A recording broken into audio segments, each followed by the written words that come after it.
તો બનાસકાંઠા જિલ્લા વિભાજનનો વિરોધનો વંટોળ ઉગ્ર બની રહ્યો છે। બંધના એલાનને લઈને ધાનેરા સજ્જડ બંધ છે।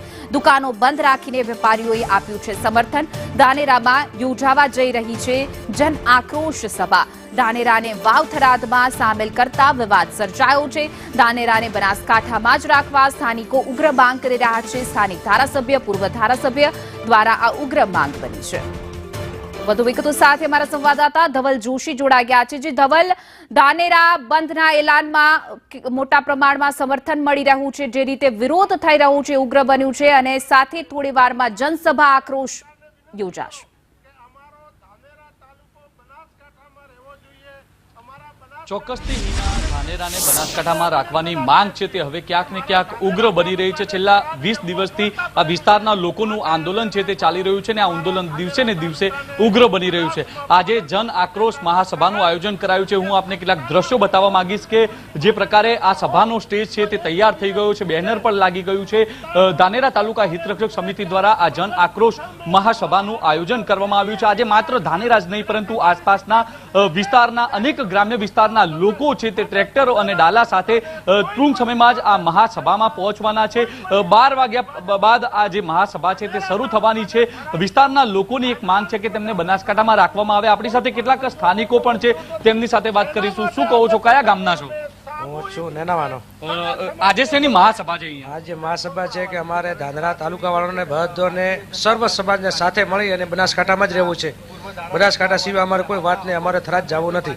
અમે કેમ બનાસકાંઠામાં કેમ રહેવું છે? સાહેબ, બનાસકાંઠામાં અમારી વર્ષોથી બાપ દાદાની લાગણી છે અને એને લાગણી હાથે જોડાયેલ છે। અમારા છોકરા, અમારું હોસ્પિટલનું કામ હોય, ગમે તે હોય ને તે અમારે પાલનપુર જવું એટલે જાણે એમ ઘરના ખેતરમાં જઈને પાછા આવ્યા। થરાદ વાળું અમારે ખૂબ અવળું પડે અને અમારે નથી જવું સાહેબ થરાદ। શું કહો છો, તમે તો વહેલા આવી ગયા છો, કેટલા લોકો આવે છે? સાહેબ, તમે આજે જોજો રેલીની માં એવી રેલી થઈ જશે ને, લગભગ મારા અંદાજથી 50,000 ઉપર પબ્લિક આવશે। ટ્રેક્ટર, ટોલા, ગાડી લઈને બધી ટોટલ વસ્તી આવશે।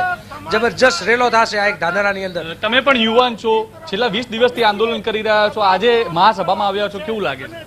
સારું લાગે છે। અમારે બનાસકાંઠામાં જ રહેવું છે। ધાનેરા તાલુકાની સર્વ સમાજને બનાસકાંઠા સાથે જ રહેવું છે। અમારી બનાસકાંઠા સાથે લેવા બધું સર્વ સમાજની બનાસકાંઠા સાથે રહેવું છે। હોસ્પિટલનું કામ હોય, હોસ્પિટલનું હોય, સંસ્થાનું હોય, શૈક્ષણિક કામ હોય, કોઈનું અમદાવાદમાં બિઝનેસ કરતો હોય તે પાલનપુરમાં રહી શકે। કોંગ્રેસના કાર્યકારી પ્રમુખ ડામરાજી રાજગોર પણ આપણી સાથે છે, રાજકીય હોદ્દાઓ છોડીને મેદાને આવ્યા છે। શું કહો છો ડામરાજી, છેલ્લા 20 દિવસથી આંદોલન કરી રહ્યા છો, આજે જન આક્રોશ મહાસભા? અમે અમારા રાજકારણને બાજુએ મૂકી અને ધાનેરા તાલુકાની સર્વ સમાજની, ધાનેરા તાલુકાની પ્રજાના માટે, ધાનેરા તાલુકાને થરાદમાં જતા જે અગવડતા પડે છે એ અગવડતાના નિવારણ માટે અમે સર્વ સમાજને, તમામ નાગરિકોને આજે જાહેર આમંત્રણ આપ્યું છે। તમામ પાર્ટીઓને પણ જાહેર આમંત્રણ આપ્યું છે। કોંગ્રેસ હોય, ભાજપ હોય, આપ પાર્ટી હોય, વિશ્વ હિન્દુ પરિષદ હોય કે RSS હોય, કોઈ પણ જાતના ભેદભાવ વગર રાજકારણને બાજુએ મૂકી અને ધાનેરાના હિત ખાતર આજે અમે સર્વને આમંત્રણ આપ્યું છે। ધાનેરા તાલુકાના 80 ગામના લોકો ખૂબ મોટી સંખ્યામાં પોતાના હક માટે આજે અહીંયા પધારવાના છે। છેલ્લા 20 દિવસથી તમારું આંદોલન ચાલી રહ્યું છે, કોઈ નિરાકરણ નથી આવતું, દિવસે ને દિવસે આ મામલો ઉગ્ર બની રહ્યો છે। શું લાગે છે આગામી દિવસોમાં નિરાકરણ નહીં આવે તો કેટલું ઉગ્ર બનશે આંદોલન?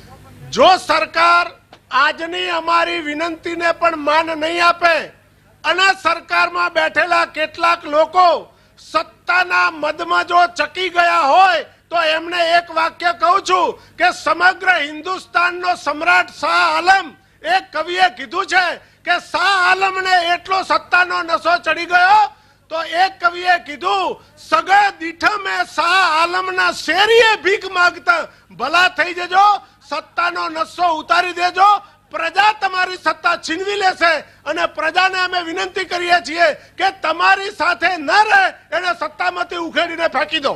કેટલું ઉગ્ર આંદોલન થશે તમારું હવે આ સભા પછી? આ સભા પછી, આ સભામાં પ્રજા આવે અને હજુ સરકારની આંખ ના ઉગડે તો સમગ્ર ગાંધીનગર કૂચ કરવાની થશે। તો અમારી જનતા ગાંધીનગર કૂચ કરશે।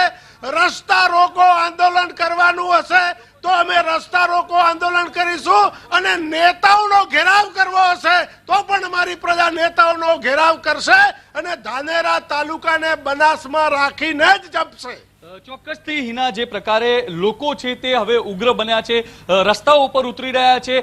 ધાનેરામાં સતત બીજી વખત ધાનેરા બંધનું એલાન આપવામાં આવ્યું છે અને આજે બંધના એલાનને પગલે સજ્જડ ધાનેરા બંધ છે તે જોવા મળી રહ્યું છે. અત્યારે જન આક્રોશ મહાસભાનું જે સ્થળ છે મામા બાપજીની મંદિરની સામે આ જે સભા યોજાવાની છે ત્યાં ધીમે ધીમે હવે લોકો આ સભા સ્થળ તરફ પહોંચતા પણ જોવા મળી રહ્યા છે. ટૂંક સમયમાં જ આ સ્થળ ઉપર એક મહાસભા યોજાશે અને આ મહાસભામાં ધાનેરાને બનાસકાંઠામાં રાખવાની માંગ કરાશે અને જો આગામી દિવસોમાં સરકાર દ્વારા આ માંગ નહીં સ્વીકારાય તો ગાંધીનગરના ઘેરાવ સહિતના કાર્યક્રમો આપવાની પણ અત્યારે સંકલન સમિતિ સહિત રાજકીય આગેવાનો છે તે ચીમકી ઉચ્ચારી રહ્યા છે. હિના, જી ધવલ, અમારી સાથે જોડાવા બદલ આપ